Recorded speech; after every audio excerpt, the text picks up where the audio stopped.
Creativity ഏറ്റവും important ആയിട്ടുള്ള ഒരു കാലത്താണ് നമ്മൾ ജീവിക്കുന്നത്.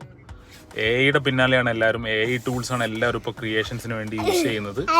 അതിൻ്റെ ഒരു മത്സരം നടന്നുകൊണ്ടിരിക്കുകയാണ്. അപ്പോൾ ഈ AI ടൂൾസിന്റെ പ്രത്യേകത എന്താ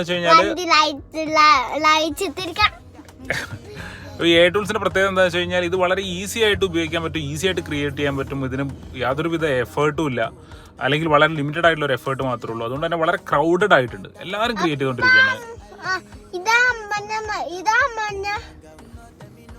അപ്പോൾ ഒരുപാട് ക്രിയേഷൻസ് വരുന്നു, അതിനൊട്ടും എഫേർട്ട് വേണ്ട എന്നുള്ളതുകൊണ്ട് അത് ഭയങ്കര ക്രൗഡഡ് ആയിട്ടുള്ള ഒരു പ്ലേസ് ആയി മാറിയിരിക്കുന്നു.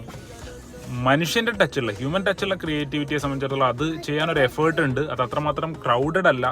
ആൻഡ് ഓരോ ദിവസം കഴിയും തോറും ആ ഹ്യൂമൻ ടച്ച് ഉള്ള ഹ്യൂമൻ ക്രിയേറ്റിവിറ്റി, മനുഷ്യൻ്റെ ആ ഒരു ടച്ച് അത് കുറഞ്ഞു വരികയാണ്. അതുകൊണ്ട് തന്നെ ആ ഒരു ടച്ച് വരുന്ന സമയത്ത് അത് സ്റ്റാൻഡ് ഔട്ട് ചെയ്യും ഈ ഒരു ക്രൗഡ്